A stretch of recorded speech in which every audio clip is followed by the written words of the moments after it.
Chapter number 2 है soil का, page number 3। Chapter का नाम है प्रॉपर्टीज ऑफ सॉइल। पहला पॉइंट है फेज डायग्राम। फेज डायग्राम क्या होता है? तो देखो, मृदा के द्रव्यमान में विभिन्न भागों के आरेखीय निरूपण को फेज डायग्राम कहते हैं। भाई, मृदा का जो द्रव्यमान होता है उसमें विभिन्न भाग होते हैं, ठीक है। मृदा के द्रव्यमान में विभिन्न भागों के उनके भागों का आरेखीय निरूपण जो किया जाता है उसे ही फेज डायग्राम कहते हैं। और फेज डायग्राम को ब्लॉक डायग्राम भी कहते हैं, ठीक है। अगला पॉइंट, अब फेज डायग्राम दो प्रकार का होता है, एक टू फेज डायग्राम और एक थ्री फेज डायग्राम, ठीक है। टू फेज डायग्राम क्या होता है? देखो इसमें दो कंडीशन आती हैं, एक सैचुरेटेड सॉइल, एक ड्राई सॉइल, ठीक है। अभी देखते हैं। तो देखो, टू फेज डायग्राम क्या होता है? यह आरेख तब उपयोग किया जाता है जब मृदा में केवल दो ही घटक मौजूद हों। क्या क्या? एक तो सॉलिड रहेगा, उसके साथ या तो जल होगा या वायु होगी, एयर होगी, ठीक है। उस कंडीशन में ये बनता है। एक कंडीशन ये होगी कि ठोस के सॉलिड के साथ वाटर हो गया, एक कंडीशन ये हो गई। दूसरी, सॉलिड के साथ एयर आ जाए, तो ये दो कंडीशन बनती हैं।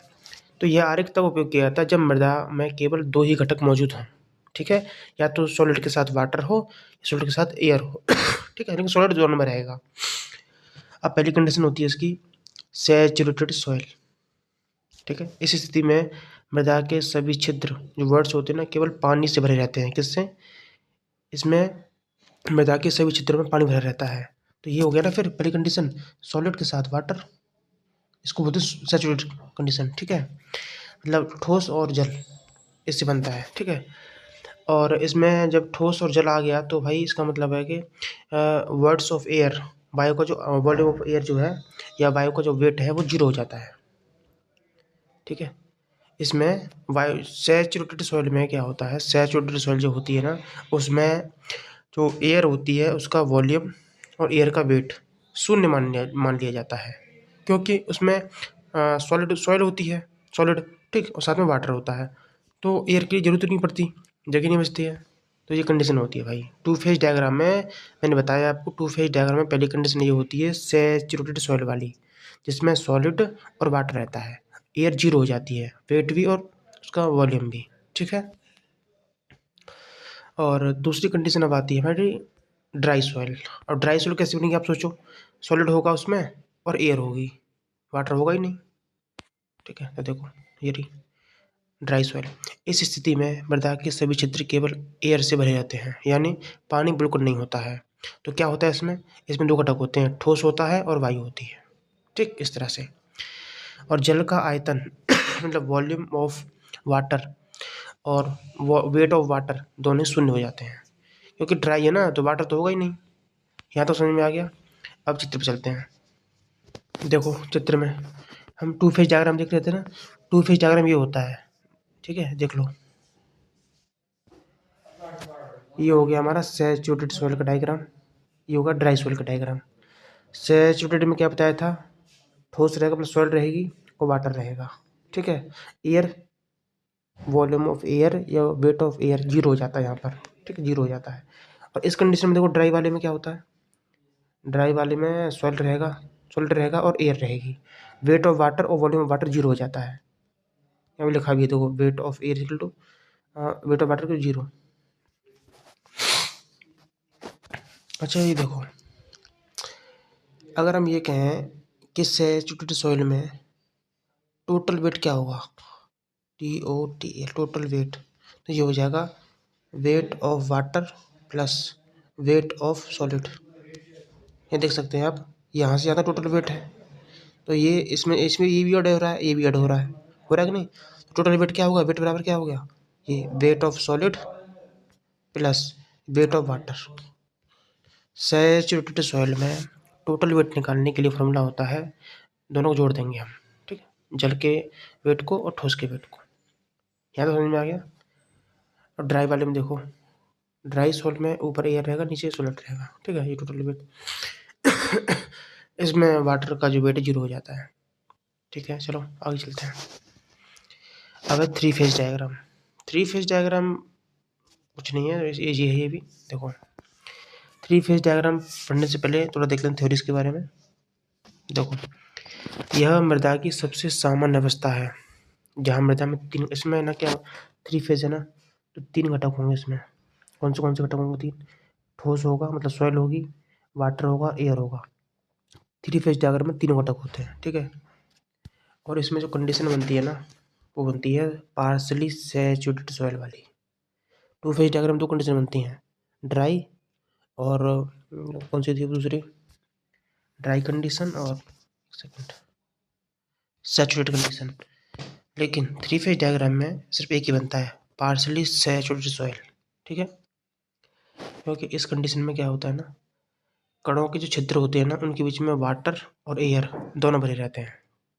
3 फेज डायग्राम समझ में आ गया? चलो शुरू करते हैं। जैसा कि मैंने भी बताया था कि 3 फेज डायग्राम में सॉइल की कंडीशन बनती है वो पार्सली सैचुरेटेड बनती है। क्यों? क्योंकि उसमें वायु भी होती है, जल भी होता है और ठोस सॉइल भी होती है, ठीक है।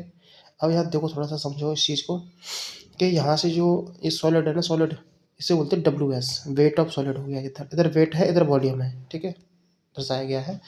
और ये वाटर है ना, तो वेट ऑफ वाटर हो जाएगा, ये ऊपर होगा वेट ऑफ एयर, ठीक है।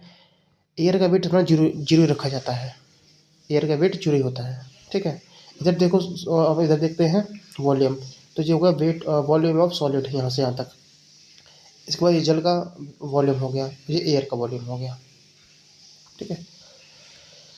अच्छा, अगर हम देखें ध्यान से तो वॉल्यूम ऑफ वाटर और वॉल्यूम ऑफ एयर, ये जो कंडीशन है, इन दोनों को बोला गया है वॉल्यूम ऑफ वर्ड्स, ठीक है ना, बीवी से दर्शाया गया है। और ये पूरा हो जाएगा यहाँ से आता है टोटल वॉल्यूम।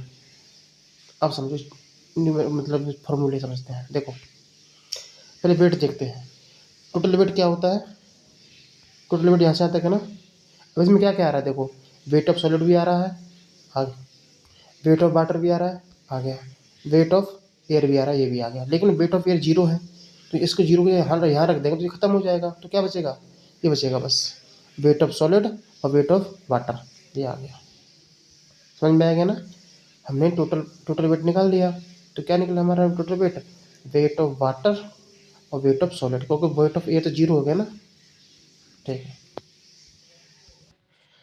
अब नेक्स्ट देखेंगे हम वॉल्यूम। इधर वेट वेट का काम खत्म हो गया, ठीक है। अब हम देखेंगे, क्या देखेंगे, वॉल्यूम। अब टोटल वॉल्यूम को भी से दर्शाते हैं, ठीक है। टोटल वॉल्यूम क्या हो जाएगा भाई, देखो ध्यान से फिगर में, टोटल वॉल्यूम क्या हो जाएगा, यहाँ से लेके यहाँ तक, तो इसमें क्या क्या इंक्लूड हो रहा है, वॉल्यूम ऑफ सॉलिड भी आ रहा है, वॉल्यूम ऑफ वाटर भी आ रहा है, वॉल्यूम ऑफ एयर भी आ रहा है, तीनों को हमने यहाँ लिख दिया, ठीक है। अब इसको हम एक चीज़ लिख सकते हैं, क्या, देखो यहाँ से यहाँ तक जो है ना, ये क्या नाम है, वॉल्यूम ऑफ वाटर और वॉल्यूम ऑफ एयर, इन दोनों को देखो, वॉल्यूम ऑफ वाटर और वॉल्यूम ऑफ एयर दोनों को वॉल्यूम ऑफ वर्ड्स बताया गया है। यहाँ से यहाँ तक बताया कि नहीं बताया गया है भाई, देखो ना, यहाँ से लेके यहाँ तक ये क्या है, वॉल्यूम ऑफ वर्ड्स है, जिसमें वॉल्यूम ऑफ एयर भी आ रहा है, वॉल्यूम ऑफ वाटर भी आ रहा है।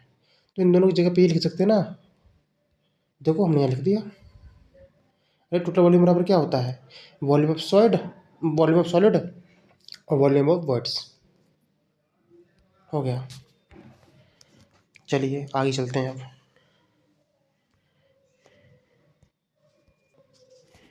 अगर इसी में अगर पूछे, इसी कंडीशन में पूछे कि वॉल्यूम ऑफ वर्ड्स बताइए, तो क्या बताओगे, वॉल्यूम ऑफ वर्ड्स ये है, किसके बराबर है, ये इसके बराबर है। तो वॉल्यूम ऑफ वाटर और वॉल्यूम ऑफ एयर के बराबर होता है volume of words. Volume of words ये है, तो ये किसके बराबर है, यहाँ से यहाँ तक ये इसकी वैल्यू है ना, तो जिसमें क्या क्या इंक्लूड आ रहा है, volume of air plus volume of water, यहाँ पे लिख दिया हमने। बहुत दिमाग लगाया तब समझ में आया ये। आगे चलते हैं। अब हम देखेंगे कुछ शब्दावली। देखो मृदा संबंधित पहला पॉइंट होता है वर्ड रेशियो। वर्ड रेशियो का फॉर्मूला होता है E equal to volume of voids upon volume of solid. भाई रिक्त अनुपात, मतलब उसमें ब्लैंक वगैरह, मिट्टी में छेद होते हैं ना, छेद मिट्टी में वर्ड्स होते हैं, तो वर्ड्स रेशियो पूछा है। वर्ड्स का रेशियो, वर्ड रेशियो क्या फॉर्मूला होता है, volume of voids upon volume of solid, मतलब सॉइल के आयतन में कितना आयतन वर्ड्स का है, ठीक, ये होता है हमारा volume of voids upon volume of solid, ये होता है हमारा वर्ड रेशियो का फॉर्मूला E इजकल टू। याद रखना वर्ड रेशियो हमेशा जीरो से अधिक होता है, नेक्स्ट पॉइंट, पोरोसिटी को एन से दर्शाते हैं। पोरोसिटी का फॉर्मूला क्या होता है? Volume of voids upon total volume. Total volume में कितने वर्ड्स और वॉल्यूम है वो हमारा पोरोसिटी होता है। और याद रखना, पोरोसिटी की वैल्यू 0 से अधिक और 1 से कम होती है, मतलब 0 और 1 के बीच में होती है। नेक्स्ट पॉइंट हमारा degree of saturation. Degree of saturation को बोलते हैं हम एस। ये हो जाएगा कि वॉल्यूम ऑफ वर्ड्स में, ठीक है, वर्ड्स के वॉल्यूम में कितना वॉल्यूम ऑफ वाटर है, ठीक है ना। नीचे रहेगा वॉल्यूम ऑफ वर्ड्स, ऊपर रहेगा वॉल्यूम ऑफ वाटर। इसे बोलते हैं डिग्री सैचुरेशन। और डिग्री सैचुरेशन की वैल्यू 0 और 1 के बीच में रहती है। नेक्स्ट, वाटर कंटेंट जलांश। वाटर कंटेंट किस में होगा? सॉइल में होता है। तो weight of solid upon weight of water, ये होता है हमारा वाटर कंटेंट जलांश। वेट ऑफ वाटर, वाटर का वेट अपॉन सॉलिड का वेट। और वाटर कंटेंट की वैल्यू हमेशा 0 से अधिक होती है। नेक्स्ट अब बढ़ेंगे एयर कंटेंट। एयर कंटेंट, वायु अंश। अच्छा, एयर किस में होगी आप सोचो?